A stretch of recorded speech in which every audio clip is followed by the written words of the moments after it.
All right, we are live in there again. Oh my God, back at it again. For what? For what? What are you guys going to talk about? Losing to the Pistons, losing to the Hornets. I mean, they did beat the Cavs.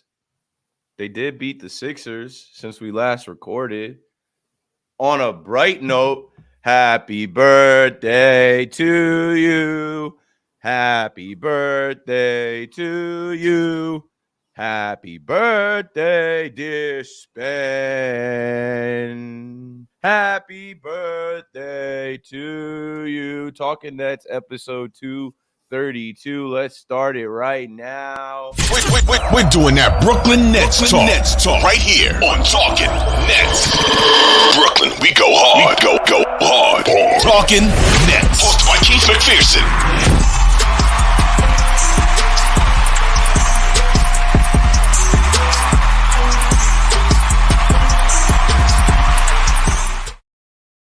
Oh, yeah. Yes, sir. Welcome back. It's your favorite pod about your least favorite team checking in again. I know it's been a little bit. We last recorded on March 5th. Told you I was going to that game. The Nets actually won that game. We were plotting on betting against them. Tyrese Maxey didn't play. I ended up cashing out my $100 bet on the Sixers. I got $86 back. It was all good. And I'll take a win. A win is a win is a win. But the Nets find a way to beat the shorthanded Sixers without their two best players. Then they go to Little Caesars Arena in Detroit, lose to the Pistons. Then they follow that up by losing to the Charlotte Hornets. We might as well be the Hornets. You can't spell Hornets without N-E-T-S. Then they somehow go to Cleveland and beat the Cavaliers. I barely watched that game. I thought it was a foregone conclusion that they were cooked. And then they take another step back, and you knew they weren't beating the Magic last night. And here we are, Talkin Nets, episode 232. Shout out to Spen from Fireside Nets joining us. I feel like we've had him on here at least like 3 times. What's up, Spen? I'll bring you in. What you got? It's good to be here. It's my birthday today, so shout out to me. God bless. Celebrating, but not with a Nets win, not with any Nets success. I'm just happy to be on the show, guys. Thanks for having me on. Alex?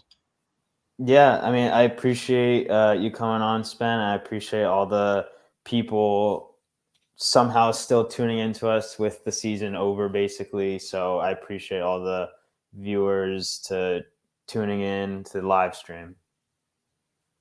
Yeah, I mean, there's 16 games left, and I think that's where we can start. There's no point in talking about it. Like, I even was thinking, Alex, I'm like, the last time we recorded, I don't think we knew that Ben Simmons was done for the year. He was just out for that Sixers game. We didn't get that news till after. Cam Thomas came back, Cam Johnson, but like none of that matters. Here's the upcoming schedule as we are pretty much feeling like dead men walking. They're not beating the Pacers in Indiana. There's just no way. It's just not happening. Maybe they beat the Spurs and Wemby all the way out there in Texas, but like, so what? They're not beating the Pelicans in Brooklyn. That's just not happening. They're not going to Milwaukee and beating the Bucks. I would love to see them somehow beat the Knicks, but the Knicks, they're not going for that. The Knicks understand they got to get whole. They got to get their team together. They just got OG Anunoby back. They're not going into the Garden and beating the Knicks. I really don't think they're going up to Canada and beating the Raptors either. And we'll look at the standings next, but the Nets are a bottom 3 team in the league, in my opinion. It's good to have Cam Thomas back, but you still can lose with Cam doing his thing. Can they beat the Wizards, who are another bottom feeder team in this league? Maybe. Can they beat the Bulls? Maybe. But, these are the next 8 games, and that's half of the games we have remaining. 16 games left. And it is just a slow crash and burn. I mean, they already crashed and burned. What am I talking about, bro? We have Kevin Ali as the head coach. These guys had the opportunity at the deadline to trade Mikal Bridges. Mikal Bridges had a few games where he was slumping, where it's like, take him out, give him a rest. Yo, this guy's Iron Man, though. We can't do that. Our schedule doesn't do it. Like, they're just going through the motions. Let's look at the standings before we start to talk to the chat. Did I see 81, 82? Yeah, shout out to Twitter. Maybe Twitch, YouTube, 83 people watching. All right, hold on. I got to give everybody the camera time. Yo, while we got everybody in here, it's your boy Keith McPherson, WFAN Nighttime Nets fan. Unfortunately, more New Jersey Nets boycotted the team, understood why they went to Brooklyn. It is what it is. Don't love it right now. It's not a great time to be a Nets fan, but what do I always say? Stay down till you come up. Let's go to my boy Spenny and the Nets. Spen, talk to those people, bro. Tell these people something. 94 people watching. Listen, all right. You kind of knew this was a lost season when Ben Simmons was in and out of the lineup. That was sort of the first sign. Now we're seeing Mikal Bridges play his worst basketball as a Brooklyn Net these last few weeks. You're not going to win many basketball games when both those things happen. Guys injured, in and out of the lineup. You take a 50-point loss the day before the All-Star break. You fire your head coach. You bring in another guy. Same result. Okay, this is an unserious basketball team without a lot of talent. And guess what? To win basketball games, you need everything to go right if you're the Brooklyn Nets. And the second one or two things go wrong, it's an L.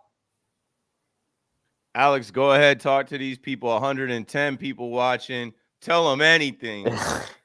Yeah, no, I mean, look, I'm Keith and Spencer, they hit the nail right on the head. Nets are a cooked franchise right now. We have no direction right now. The Ben Simmons trade set us back a few years, and it's just like not a lot to go look forward to during games. But I think the only bright spot right now is Cam Thomas, doing his thing, dropping 20 plus every game, basically. The main thing to look at is that when Jacques Vaughn got fired, is that whenever you see a coach get fired, the team gets a bit of a morale boost, and there's like a honeymoon period where I call the new manager bounce, new coach bounce, and they just go on this weird winning streak or just like a really good streak of wins. But it just did never happen with this team, which literally just shows you that this team does in fact suck.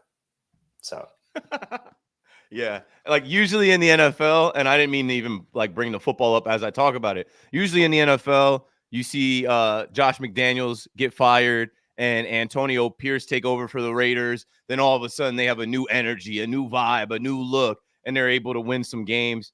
Like that's not really what happened here with the Nets. They suck. The roster wasn't built correctly. Sean question mark should be fired after the season. Joe Tsai should sell the team, but they're not going to do that. They're going to keep going through the motions. And this is a franchise that is set back once again. And for the Nets fans that have had to deal with this team moving from different stadiums, arenas, different states, this team having superstar talent, then no talent, superstar talent, no talent, a bunch of different coaches. It's just more of the same. So let's go to the standings, and then we'll go to the chat. Again, shout out to everybody watching, whether you're on Twitter, whether you're on YouTube. And really, the next thing we're going to do is shout out our YouTube faithful that are subscribed, that are with us all the time. So when you look at the standings, the Brooklyn Nets are outside of the play-in. And the more they lose, and Atlanta's figuring out how to stay right where they are after we beat them twice, but the more they lose, the further they're going to be on the outside looking in. I mean, I even joked just now, I don't even think they can beat the Toronto Raptors, who are underneath them, because the Raptors just have more young talent, and I don't know. I just don't believe in the Nets. So what's the point in making the play-in? What's the point in fighting to be that number 10 team? They also have the Chicago Bulls coming up.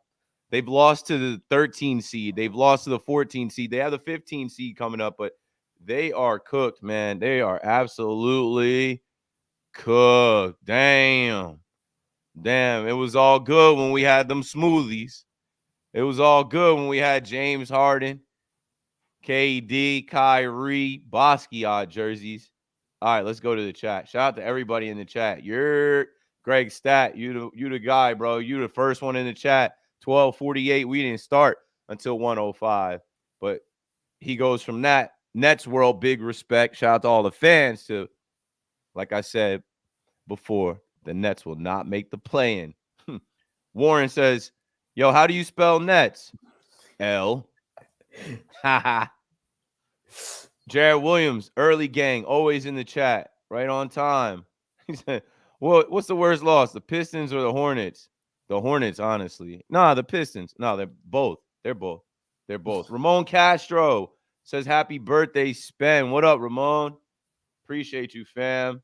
Ramon says, "We got to keep an eye on the Hawks schedule, too, to make it easier if the Nets got a better chance in the plan." See, Ramon is an optimist.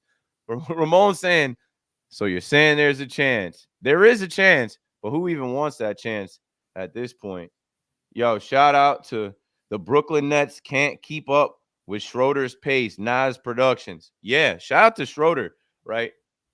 You get him on this team at the deadline, you get rid of Spencer Dinwiddie, and he comes in and he's a winner and he's a guy that's going to compete and play his game. And it's just like, damn, sorry. Talk about a fall from grace with the Brooklyn Nets losing their superstars. A fall from grace is him leaving LA and the Lakers and going where he had to go from Boston to Toronto to now Brooklyn. Sorry about it, bro. But yeah, shout out to everybody pulling up in the chat. Reminder, the voicemail is wide open if you want to leave a voicemail. 929-500-1003. And you can also just write your questions in the chat for us. We'll keep rocking for the next 30 minutes or so. But yeah, other than that, man, I'm just going to continue doing what I've been doing, yelling, broken, broken. This team is broken from the top to the bottom. Where's the owner been at? The owner wanted to be front and center when it was time to suspend players, put a self-imposed suspension on players, to tell a player you can't play half the games. The owner was front and center on Twitter to tell a player, yeah, you don't believe in our GM and head coach, Sean Marks and Steve Nash at the time. We believe in our guys. We know better than you. This, like, the owner was more visible when it was time to go against his best players, some of the best players in the league. Now that he doesn't have those players, now he's nowhere to be found. And then Sean, question marks. That's all we have is question marks with his GM. I put a video out on Talkin Nets where months ago, First Take or one of those shows. No, it was It was was Nick on Wright's show. FS1. Yeah, it was. Yeah, Undisputed. First things first, I think. First things first. Yeah. They were just clowning Sean Marks and his decisions. They're like, I'm an ideas man. Here's an idea. Like let's bring in Steve Nash. No, the guys don't like him. Let's fire Steve Nash. Let's bring back Jacques Vaughn. Oh, let's trade these guys. Let's trade for Ben Simmons. Oh, like it's a mess, dude. They don't really have any direction, and it is what it is. All right, I've said enough. Go for it, Spen. Add your 2 cents. I mean, I think about that press conference that Sean Marks did right after he let Jacques Vaughn go, and the way he talked about the Nets. He talks about the Brooklyn Nets as if we are in the upper echelon of the Eastern Conference. Guys want to come here. My phone's ringing off the hook. I got agents. I got players. I don't understand. Like, does he think we've had success here in the last few years? Even when we had the stars, the best we've done is the second round. And I don't put that on the stars. And yeah, Kyrie Irving's availability, you can go back and forth with that. But I put that on the GM. The GM is supposed to build a roster that goes to the championship, and we have not sniffed that. So it didn't work out with the big three. You pivot and you try to get everyone in Nets world to believe that we're still going to be a competitive team in the East with this core group of McHale, of Cam Johnson, Nick Claxton. Cam Thomas is up and coming. He's still a young player. He's still 22. But the way Marks talks about our organization and this franchise, he just acts like we're so on top of and we're so much better than everybody else. And Keith, you said it, we're a bottom 3 team in the NBA. So I don't understand the pompousness and just the overconfidence that we're going to figure it out in Brooklyn. Yeah, I mean, I was just looking at the record. We have 26 wins. And I remember the last time we had a losing record was the 17-18 season. And that season was a much, much worse roster than this roster, which just goes to show you that this team does not fight as much as it used to when Kenny Atkinson was here. I mean, I don't know if it's like down to the coach fully or where we were in 17-18, but I That mean, seems like it was 10 years ago, you know? yeah, I mean, D'Angelo Russell was out for half the season. Jeremy Lin got hurt in the first game of the season, so that's our entire backcourt. Then we brought up Spencer Dinwiddie. No one knew who he was at the time. You know, Alan Crabb was playing. Like that was a guy I just like despised because of his contract. But yeah, I mean, I can go on. Quincy Acey. Like, don't even get me started. But like those are the players that was associated with this team and had zero expectations. And now this team, which with much better players, like this team was literally just full of role players. I think I've said that before, where it's just not good enough. Too much reliance on players that are not available enough. And it's just a culmination of sort of like a little bit of everything. And I said it last episode where you just need that little bit of luck. And we actually had that in the first third of the season where we had a winning record. We're 13-10, 14-10, something like that. Our offense was like clicking, you know, we were hitting our shots, but now, I mean, Mikal Bridges, I mean, his trade value is going down each and every week, honestly. The more I feel like, I just feel like Nick Claxton's now I'm more edging towards if he's going to leave or not. More like I thought it was going to be like, oh yeah, he's 95% sure he was going to stay. Now I'm sort of like 50-50. I don't know yet. Cam Thomas, is he going to get traded for that? It's just like a lot of too many, like you said it, Keith, like Sean question marks, too many questions to be answered during the offseason, which direction we're going to go, which players are going to stay, et cetera, et cetera. So it's just, we're just waiting till the offseason now. Like, yeah, my next thought was what's next for the Nets? Next year could be worse than this year, right? There's talk about them all landing a super, like, you don't have your own pick. You're one of the bottom teams in the league. It's like you're tanking right now. You don't have a top draft pick. You don't have a pick. So it's like, what is the direction, man? They do have to blow this up, sell everything off. You know, you mentioned Mikal Bridges, and it's just crazy to me that because you got Mikal Bridges back in the Kevin Durant trade, and when he first came here, he was having a lot of 30-point games. He was lighting it up from the mid-range, kind of looked like KD. But whose bright idea was it to say, this is the guy? This is who we're going to build around. This is a guy that I think is miserable here now. This is a guy that I think is over it here now. It is what it is. He says the right things, but his Villanova teammates get to play in the Garden. His Villanova teammates look like they're having a blast. They had him on the podcast, and it seemed like it was them versus him. Like, oh, yeah, you know, at least he's around, but he's got to play for the Brooklyn Nets in an arena that gets overtaken by Knicks fans, Celtics fans, Heat fans, Steph Curry fans. And, yeah, you had an opportunity at this trade deadline to trade that man. You had an opportunity to get back some of your picks from Houston, where when we retrace our footsteps, a lot of this mess started when you brought in Fat Harden. A lot of this mess started when you decided that, hey, we want to make a big three. A big two is not enough. Having KD, Kyrie, not enough. And we were all on board because we were like, who the hell is going to stop KD, Kyrie, and James Harden?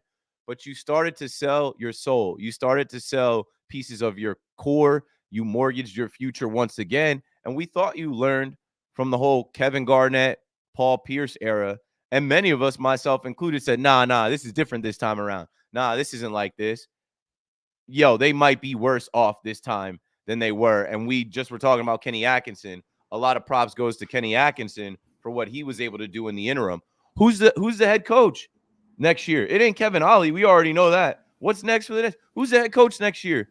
Who wants to be here next year? Nick Claxton? Why would he stay here? If the Memphis Grizzlies want him and he can go play with John Morant and be closer to home, why wouldn't he dip? Right? You know, I don't know. I look at this franchise and I think that there was this YouTube video, like the history of the New Jersey Nets, Brooklyn Nets, and they got to update it.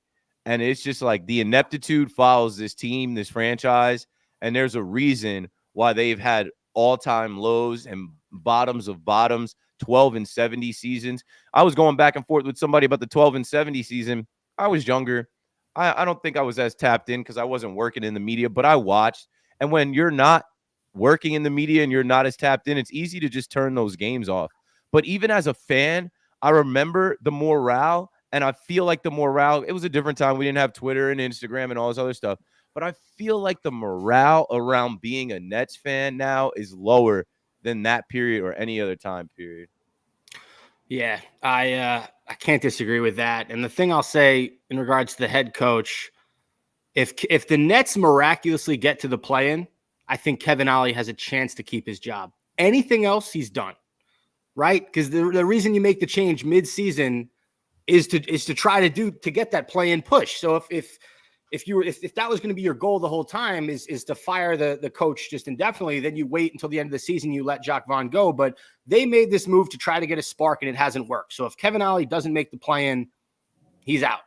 The thing I wanted to ask you guys, Keith and Alex, in terms of Mikal Bridges, like how much blame do you put on him for his woes this year versus the expectations that were unfairly set by Sean Marks, by this organization in saying, hey, Mikal is the franchise player? Alex, you can go first. I never viewed Mikal as the franchise player, but from the performances that he had last season, I mean, how many games did he play? 20 plus, 25 for us, I would say. And he was averaging that much. He was averaging 25, 27. So, I mean, you would expect to have a player where he was willing to be that number one option, whereas he just had, like, I saw a comment that said the players have to get in, or no, sorry, the tempo's too fast for Mikal. And I just absolutely disagree, because this is a guy who gives his always on the court, but at the same time, giving it his all doesn't mean that he's our best player. Like I like everyone. When we had Yuta Watanabe last year, everyone was saying, "Oh, why is he out of the rotation? Why?" Because at the end of the season, he wasn't in the rotation anymore. He was such a good guy. He gave his energy. Giving energy and being a good player does not correlate. Yeah, no, the reason why I'm saying that is because Mikal Bridges is not a number one option of a good team. The reason why we're a bad team is because he's the number one option. That's the problem. And I'm okay with Cam Thomas being it because he's young, and then you can sort of go into a rebuild. I've been saying that forever. But when Mikal Bridges he's a high-end role player. He's maybe a number two option on a championship team, but definitely a number three. And he's averaging like 21 points on really bad efficiency, honestly. I think he's down to 20 points per game because he's been scoring so little recently. I think his average has dropped a full point. I think his true shooting percentage is like 55 or 56, which is not good. Let me speak to this now, because I can go all the way back. Keith, it's Sean Marks. Yeah, I don't know what Sean Marks is on. Mikal Bridges, when he was a role player with the Phoenix Suns team that went to the finals, great 3-and-D guy, and that's what the Nets needed. Okay, cool. And when he came over here last year, he lit it up. And I remember the Nets playing against the Suns, and they flashed the number of games that he had back then. I think it was over 300 something. And as a Nets fan, I said, damn, I would love a player like that on this team. A reliable starter, a reliable player, just a reliable body that I know is going to be on the floor every night and not banged up, not scratched for illness, not out for personal reasons, not load managing. I'm like, I would love a guy like Mikal Bridges on this team. I guess Sean Marks had the same idea, so much so that he felt like, hey, I can take this guy as a role player over there and turn him into a star player over here. You know what? His last name is Bridges. We're going to call him Brooklyn Bridges. It makes perfect sense. So he comes over here last year. This guy plays 83 games last year, I believe, because he got traded. I think he played one extra game. His Ironman status keeps going.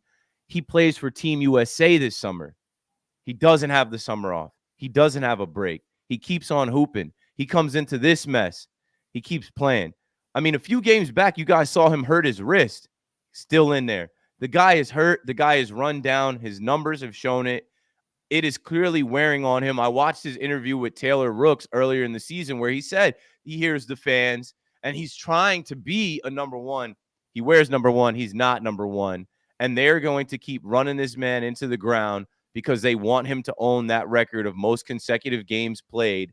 They want him to be something he's not. They passed on the opportunity to recoup some of the picks for him. And that's what they're building around. That's literally where Sean Marks is. This is our guy. He's going to play every night. We think that he can be a guy that averages 27 points. Not anymore. But that was already the plan.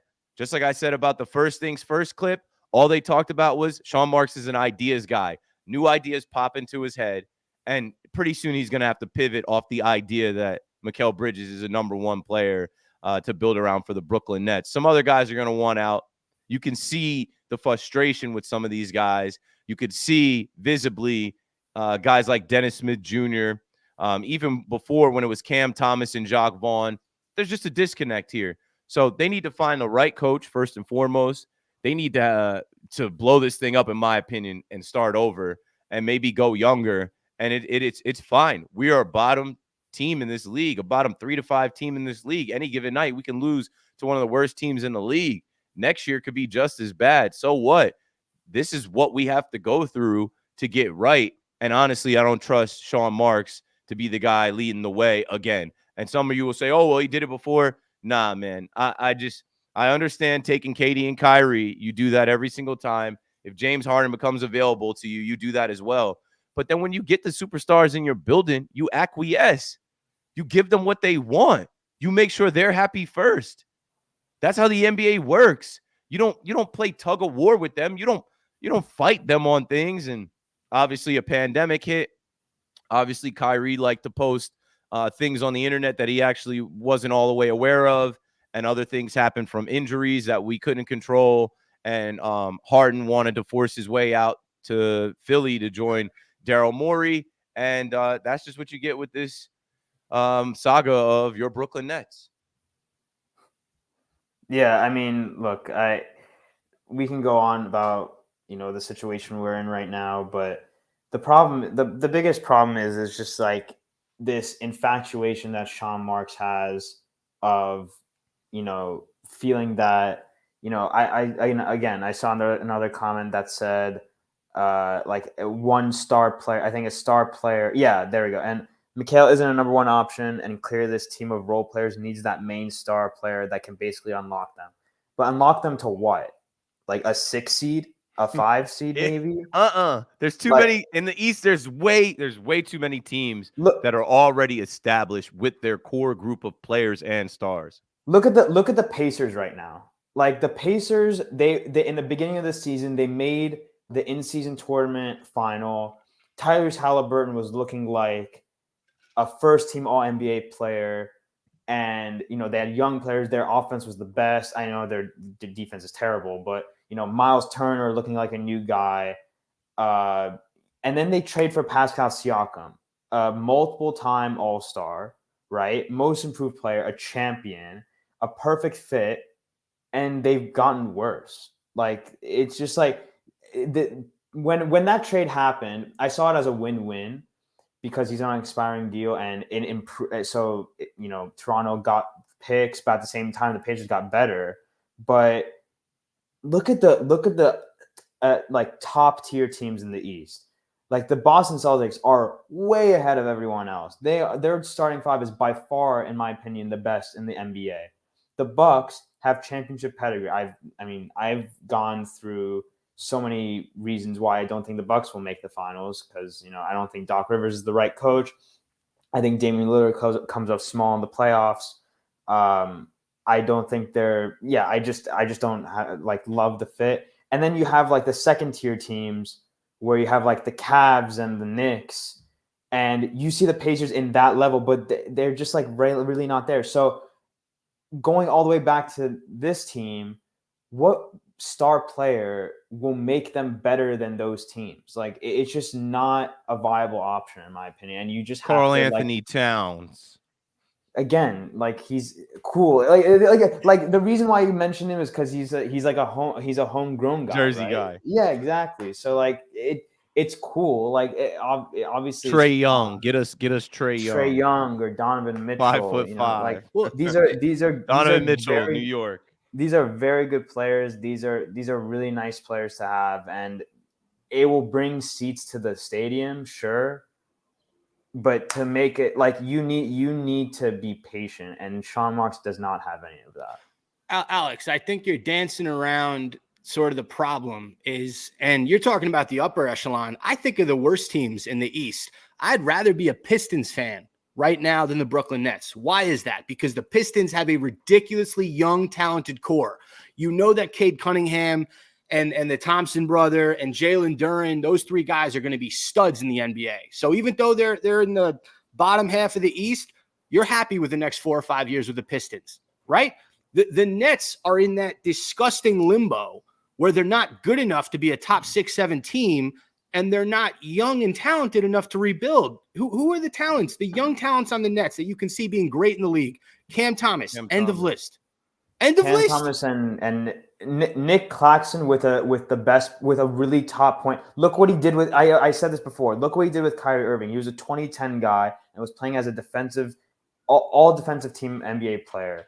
When I'm telling you right now, if he goes to the Grizzlies, he will be unlocked by that's unlocking. John Morant will unlock Nick Claxton as a lob threat, as a pick and roll guy, and being in a team full of defensive-minded players like Marcus Smart and Jaren Jackson Jr. So I just think, like, obviously, no, if you were to have Nick Claxton on this team, obviously he's just he's a decent player, but on a top team, I think he becomes a really good player. Yo, this might actually be Dennis Schroeder in the chat, because this guy has been mentioning Dennis Schroeder and Dennis Schroeder's pace the entire show. He even said the Pacers picked up the pace. He keeps talking about pace so much.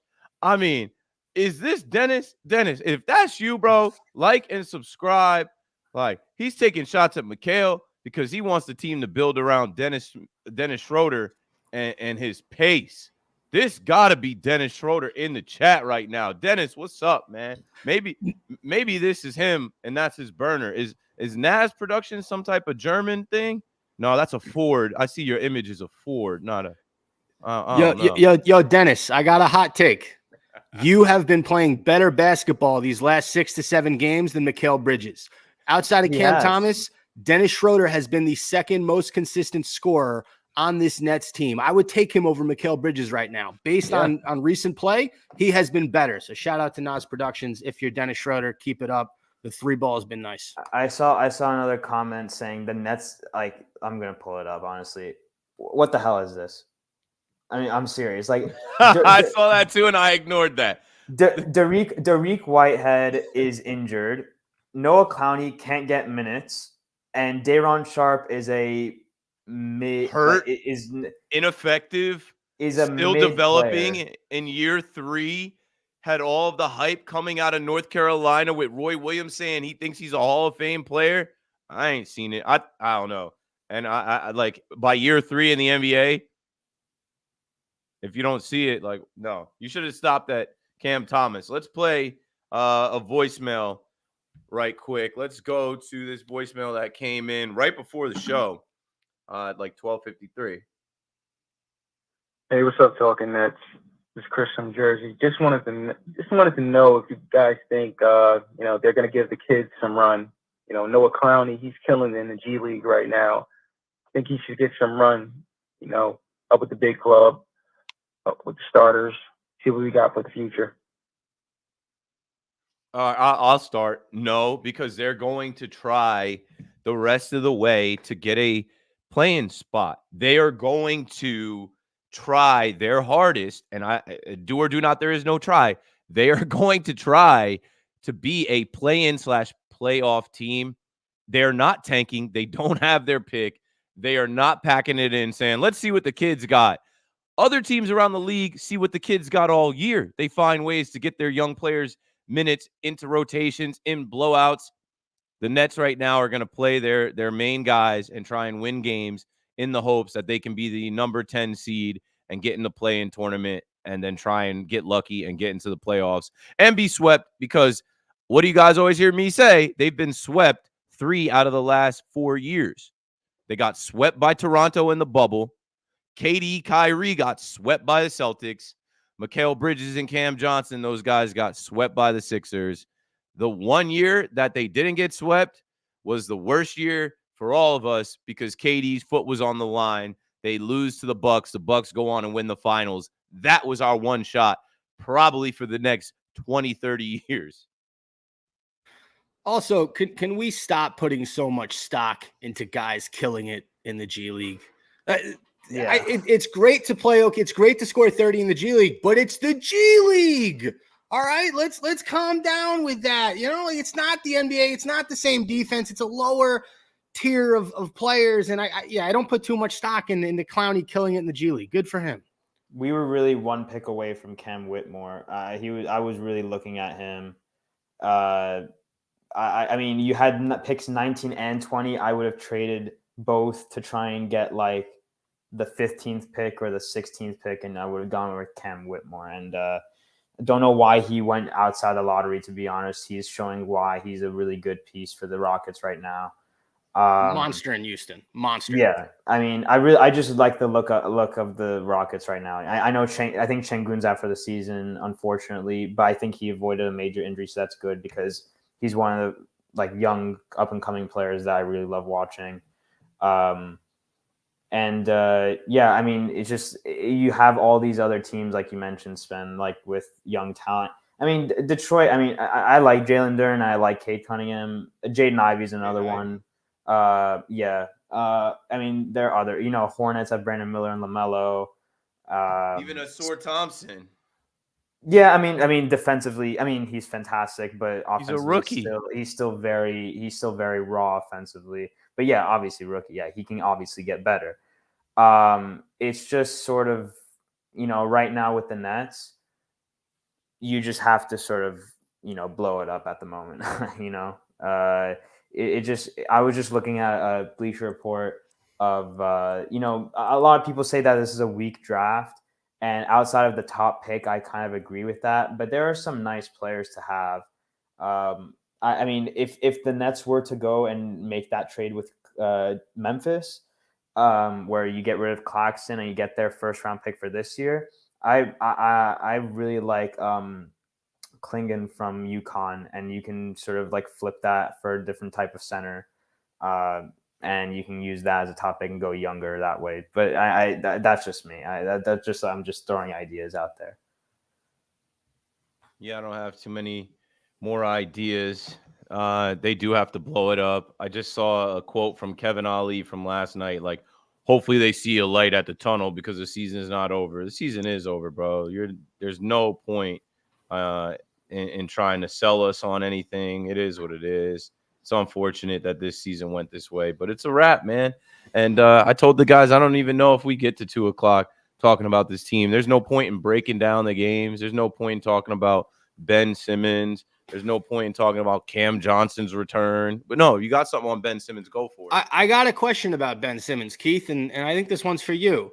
Is Ben Simmons shirt night still happening on March 29th? No. So last night they put out that you can vote on what shirt it's gonna be, what the shirt design is gonna be. I'm pretty sure I heard that on the broadcast that you can vote on what the shirt's gonna be now. They would be absolute fools to hand out Ben Simmons shirts because they would be thrown onto the floor. So I'm pretty sure anybody else in the chat that can confirm from watching the game last night. I know Iron Eagle read that last week that, come out to, Barclays Center for Ben Simmons t-shirt night. No, once Ben Simmons got shut down and they saw the reaction from the fans, now I think it's the thing where you can vote on the design. And yeah, I'm trying to find it on there. They don't have it on the Brooklyn Nets Twitter because that would just be Fan Appreciation Day. Here's your chance to vote for. I'll pull it into here. I think this is it. Here's your chance to vote for your favorite t-shirt design and be entered to win an all-exclusive suite experience. That's another thing too. They are giving away tickets now because I'm sure that the ticket office is hearing from the fans. People are pissed off. They're not renewing for next year. Think about how much money they made off KD, Kyrie. So this one is for you, Nets World. Vote for your favorite t-shirt design and win an all-inclusive Nets suite experience for the Brooklyn Nets versus Raptors Fan Appreciation Day, Wednesday, April 10th. So Wednesday, April 10th was going to be Ben Simmons t-shirt night. Somebody got to the powers that be and said, are you dumb? Are you stupid, or are you dumb? And now you can vote for whatever t-shirt that you guys want. I got a great design, by the way. Like it's a tombstone, and it just has 2023-24 Brooklyn Nets season. That's it. That's the design. You know what's hilarious, or ironic, I should say, is that we are still sticking with Nets World. And you know who came up with that name? Kevin Durant. Yeah. I mean, it's just like, and we want to go away from the superstars, but I think really it was Landry Shamet, but KD kept using it, and KD being more popular. I think Patty Mills did as well. I don't know. Yeah, I think it was when all of those guys were on the team, they started talking about the Nets World. But then KD saying it made it more popular, and it became the hashtag last year. And since they have no creativity, they kept it as the hashtag for this year, and they're still running with it. And our world has crumbled. Our world has completely collapsed. We got to go back to Brooklyn We Go Hard or something that, other than Nets World. I mean, we couldn't do Brooklyn Bridges. Brooklyn Grit does not fit this team. No, not in the slightest. We're not stealing from Memphis. Or, I think we did like a, Brooklyn Together. That doesn't fit the team. You fired the head coach. The We Go Hard works. It works. It used to work. We don't go hard now. Yeah, we go pretty soft now. If you look in the chat, Dennis Schroeder said these guys are not in shape. They don't go hard. They're out of shape. Dennis Schroeder said, no, we do not go hard. He really loves like if players are in shape. He said LeBron's in shape, AD's in shape, and Jaylen Brown's in shape. Like, cool. Like, I don't know, like if that the guys that load manage and Anthony Davis and LeBron James, who's kicking it with Jeannie Buss on the sidelines, literally has drinks during the Lakers games. Like, come on, bro. Loves women. Of course. I just want to give one guy props on the Nets. Doesn't play as much as I'd like him to, but Lonnie Walker, man, every time he's in there, he gets one or two highlights. He hits his shots. For some reason, Dennis Smith Jr. plays more minutes than him, and I hate that. That's like the one thing I wish I can change, but shout out to Lonnie Walker. If anyone on the Nets is deserving of credit this year, it's him. He deserves to get a new contract. He's the only one that I want to stay with us for next season. So I'm pulling this in because you mentioned him, and he's on the vet minimum looking for a home. He's got to stay if you ask me. But since we just talked about the T-shirt night, shout out to Jay from BK, who's like the Nets governor. Jay from BK. Now you're saying Walker's in shape. Like, come on. Just say I'm about to put this guy in timeout. So Jay from BK was one of the first people on March 7th to say, March 29th is currently scheduled as Ben Simmons T-shirt giveaway for the fans, and they scrapped that, and now they're doing the new design. And if you look at the bottom, what I wrote, I said, Lonnie Walker T-shirt night now. Give me a Lonnie Walker T-shirt. They're not going to give out that Ben Simmons T-shirt. They'd be dumb as hell to do that. They're absolutely cooked. And I prefer that over that. I prefer Lonnie Walker. Yeah, Lonnie Walker is a fun player. Let me go to BrooklynNets.com just to be 100% sure now that, okay, they're doing this on the 10th for the shirt because they obviously need time to collect votes or whatnot. But let me double check that they scrapped that when I go to BrooklynNets.com to see what the game on the 29th has as a giveaway. You just can't do it. You know what happened to me when I went to the game on March 5th? I buy a beer. My cousin buys a beer, and these two special agents walk up to us, and they're like, you got to open the beer. And I'm like, what? And they're like, you got to open that beer. I'm like, I'm going to open it. I'm like, what type of shit is this? I'm like, I've been to 100 games here. Like, never has somebody walked up to me as I walked away from the bar with my can of beer and said, you got to open it. So I opened the beer in front of these guys, and I asked, why are there literally two security guard types in plain clothes walking up? And they said that they've had concerts and events there where people have thrown beers either to the court or the stage. And so now they're making people open their beers. I'm like, this is what we're focused on. This is what we're doing now. I guess it's for safety, but I just thought that was super weird. Like, man, fuck the Barclays Center. I'm like, I'm not coming over here again. Shit's trash. Open my beer. Spen, have you been to any games this season?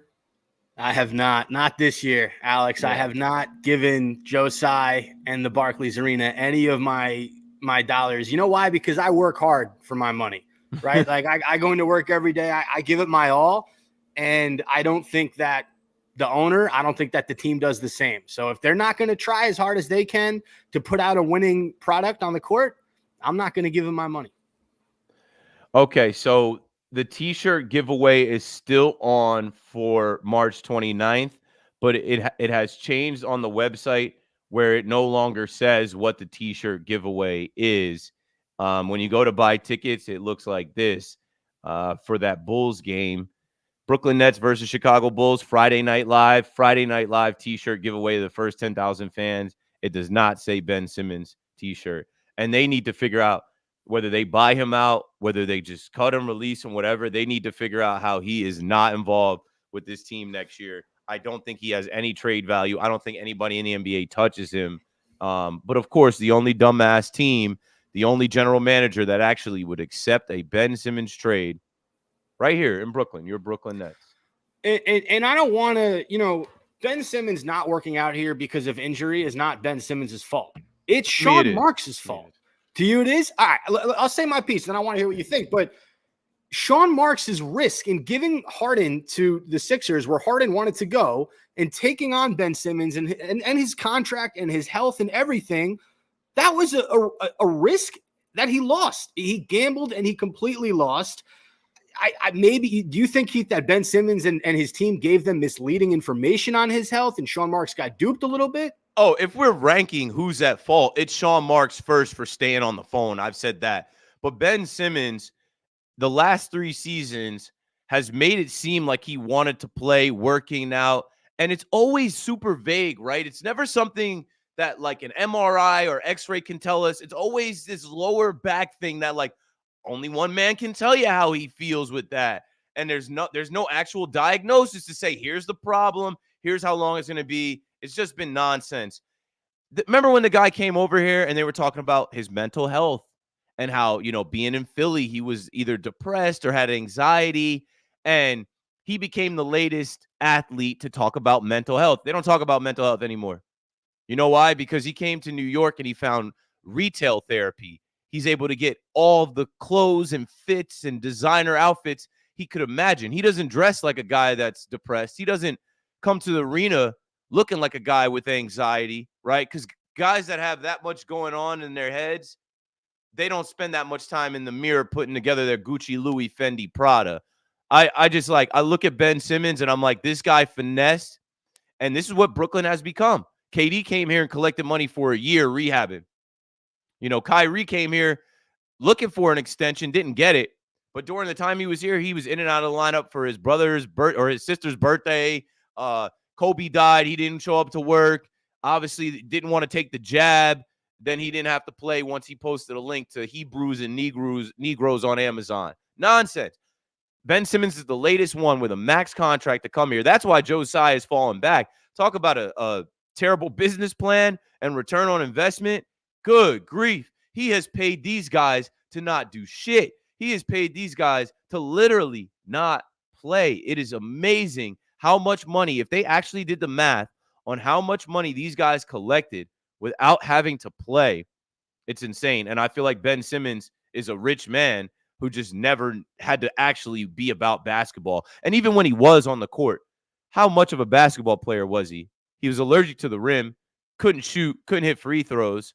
He just always wanted to pass, and he was a walking injury waiting to happen. The first game he comes back, he ends that game with an injury, and then here we are now. So I got no sympathy for that guy. He gets paid a lot of money, and he's shrewd. He has like no shame. I never have seen him in a Brooklyn Nets hoodie on the sideline. It's always Prada. It's always some type of designer shit. Why'd they send him to Paris? Why did he get a trip to Paris? To go shopping. I'm like, this is a joke. And the Nets played right into it. So, yes, the order of fault, Sean Marks for staying on the phone with Daryl Morey And there are Nets fans that have gone back and forth with me talking about Harden quit on the team. Yeah, but Harden is a basketball player. Harden can quit on the team, and you could say, okay, sit on the bench. Okay, be mad. We'll put you as a DMP the rest of the season. But we're not taking on the problem and headache that is Ben Simmons. We saw what happened down the road in Philadelphia. For them to willingly take that on, and for 3 years later, us to be sitting here like, yo, what's the deal? Like Jacques Vaughn had his whole game plan going into this season in camp on we're going to have Ben Simmons. And then when he didn't have him, couldn't adapt. Didn't have a point guard. Spencer Dinwiddie's your point guard. So ultimately, Jacques Vaughn, you lost your job thinking that this player was going to be available. It was an absolute mess. I also like to play the what if game. What if Morey never traded Harden? I'm sorry. What if Sean Marks had never traded Harden and he kept him? Do you guys really think that James Harden would have sat out the rest of the year, especially with Kyrie, who eventually came back? I don't. He was mad in the moment. He was upset in the moment. And you talk about acquiescing. You acquiesced the wrong way. You gave him what he wanted as far as wanting out. You're supposed to give these guys what they want while they're here. You're not supposed to give them what they want out. That's why I say there's just a disconnect between the owner, the GM, the tug of war. Like, I'll never forget that Sacramento game where James Harden looked like the controller died. I'm like, that's not James Harden playing. That guy is not playing. That guy does not want to play. Okay, so shut him down for the season. But that doesn't mean trade him for Andre Drummond, Seth Curry, Ben Simmons, and a couple picks. You lost that trade. The Sixers lost that trade because now James Harden is actually having his best shooting season of his career playing in L.A. Beautiful out there. He's on the Clippers with a star-studded team. He's going to be in the playoffs. All these guys are going to be in the playoffs. KD, Kyrie, Karis LeVert, Jared Allen. There is a cast of characters that have come through Brooklyn. Bruce Brown. Bruce Brown's in Toronto now. But he won a championship last year. There's a bunch of guys that were here and moved on to greener pastures, and they're laughing like, damn, glad I'm not there anymore. Well, the Mavericks are not shoo-in yet. They'll be in the plan, I think. Right now they're the 8th seed, but like the gap between the 5th and the 10th seed are like this. I'm gonna bet on Luka and Kyrie if I had to bet on those guys turning it on when the math needs to math and they need to get in and they need to win a game. I would lean that Luka and Kyrie figure it out. Yeah, I'll put this is my last thought. And I saw Neil talking about if Sean Marks leaves, bang right there. I think there's a perfect option right there. Bring back Trajan Langdon because he was with us in the 18-19 season prior. And look what he's done with the Pelicans. Right now, they're the 5 seed. And they honestly, on paper, are they really a 5 seed? I think they're overperforming. Zion Williamson, has all of his injury problems. But Brandon Ingram's a star. CJ McCollum's a nice piece. And you also have nice young players like Herb Jones, Trey Murphy, and Dyson Daniels. So you just, have a nice construction. And Trajan Langdon showed it with the Nets, showing it with the Pelicans. Why not bring him back and bring him as the main guy, and not as just like some other front office guy. He knows how to do the work. If Joe Tsai makes the move to let Sean Marks go or Sean Marks resigns or whatever, Bob Myers is the name that I want the Nets to go after. He is one of the most successful GMs, president of basketball operations, whatever you want to call him, in the last 10 years. Bring him to Brooklyn, pay him whatever he wants, and say the franchise and basketball decisions are yours for the next decade. Yeah, he's sitting at home right now. He's popping in on NBA Today. That's a great way to end it. Looking into the future at who the next GM is. Sean Marks has had 9 lives, and in New York, you don't even get 3 or 4. He has been able to sit there with the Brooklyn Nets and fuck up time after time because it's the Brooklyn Nets. They should have just stayed in New Jersey. They came to New York for greener pastures, and New Yorkers don't even like them, don't even care about the team. But shout out to you if you're in the chat watching and you're from New York and you're rocking with the team. 436 people. That's got to be a bump from the Fireside Nets fans, and then obviously me retweeting it on Twitter and people watching on Twitter. This was a good episode. I appreciate Spen on his birthday coming through. This is the most watched episode of Talkin Nets for sure. We never have 400 people. I remember. I think like last year, the most we had was when Kyrie got traded, and we did like a pod that day, and I think we got like 200, 250 live. And then over time, if you go look, that's got like thousands now. But yo, appreciate y'all coming together. This is more therapy than anything. This is more workshopping our thoughts and ideas than anything. We have no power over this team, but we can just hope for the best. Let's go Nets. Let's go Nets. Brooklyn. And that's how we end the show if you are unfamiliar and you've never watched.